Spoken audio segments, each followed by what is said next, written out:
সুপ্রভাত, আসসালামু আলাইকুম। মৃধা মিডিয়ার পক্ষ থেকে আপনাদের সবাইকে স্বাগতম এবং অনেক অনেক শুভেচ্ছা। সুপ্রভাত, এখন চমৎকার একটি নিউজ নিয়ে আপনাদের সামনে হাজির হয়েছে, আর সেই নিউজটি হচ্ছে নির্বাচন। অর্থাৎ নির্বাচনের নাম শুনলে আমরা সবাই একটি আনন্দ উৎফুল্লিত হয়ে উঠি। সেই আনন্দের জোয়ার নিয়ে এসেছে ব্রিটেনের জাতীয় সাধারণ নির্বাচন। সেই জাতীয় সাধারণ নির্বাচন অনুষ্ঠিত হবে আগামী 4 জুলাই। এই ঘোষণার সাথে সাথে ব্রিটেনে যেন এক নতুন উত্তেজনা সৃষ্টি হয়েছে, নতুন আনন্দের জোয়ার সৃষ্টি হয়েছে।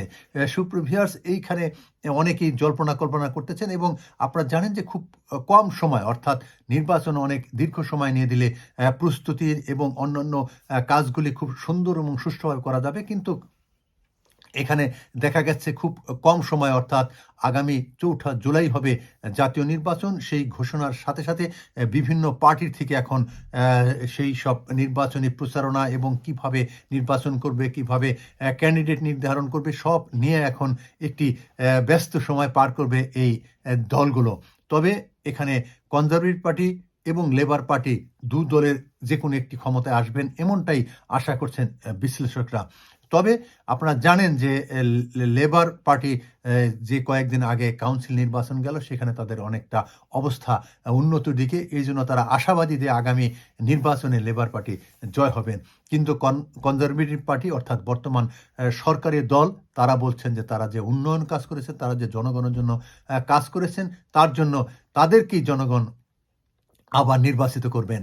এবং অন্যান্য যে গ্রিন পার্টি থেকে শুরু করে লিবডেন থেকে শুরু করে অন্যান্য পার্টি, তারাও নির্ধারণ করছেন তাদের কোন আসনে কতগুলো প্রার্থী হবেন। এবং এবার জানেন যে সম্প্রতি যে আরেকটি দল হয়েছে, সেটা হচ্ছে ওয়ার্কার্স পার্টি। সেই ওয়ার্কার্স পার্টিও তারা সবগুলো আসনে তাদের প্রার্থী দিবেন।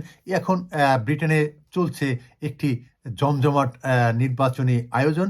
সেই আয়োজন এবং কে হবেন পরবর্তী প্রধানমন্ত্রী এবং কোন দল যাবেন ক্ষমতায়, সেটা দেখার জন্য আমাদের 4 জুলাই পর্যন্ত অপেক্ষা করতে হবে। সুপ্রভিয়ার্স, শুধু এতটুকু জানা দিচ্ছি যে আগামী 4 জুলাই হচ্ছে ব্রিটেনের জাতীয় নির্বাচন। সেই নির্বাচনকে সামনে রেখে এখন সবগুলো পার্টি যেন নির্বাচনী প্রচারণায় ব্যস্ত হয়েছেন এবং নির্বাচনী হাওয়া এখন পুরো ব্রিটেন জুড়ে প্রচারিত হচ্ছে। সুপ্রভিয়ার্স, আপনারা সবাই ভালো থাকুন, সুস্থ থাকুন এবং নিরাপদে থাকুন। তবে আপনারা জানবেন যে আগামী কয়েকদিনের ভিতরেই প্রত্যেকটা পার্টি তাদের দলীয় এজেন্ডা, অর্থাৎ তাদের নির্বাচনী ম্যানিফেস্টো দিবেন। সেই ম্যানিফেস্টোর উপরেই নির্ভর করে পরবর্তী ভোটাররা সিদ্ধান্ত নেবেন যে কোন দলকে তারা নির্বাচিত করবেন।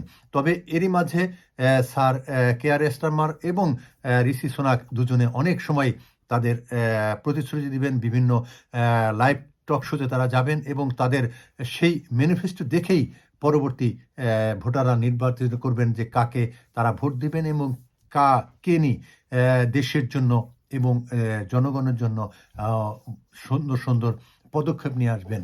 সেই অপেক্ষা এবং আগামী নির্বাচনে কে বিজয় হবেন তাদেরকে অগ্রিম শুভেচ্ছা জানিয়ে আজকের মতো এখানে বিদায় নিচ্ছি।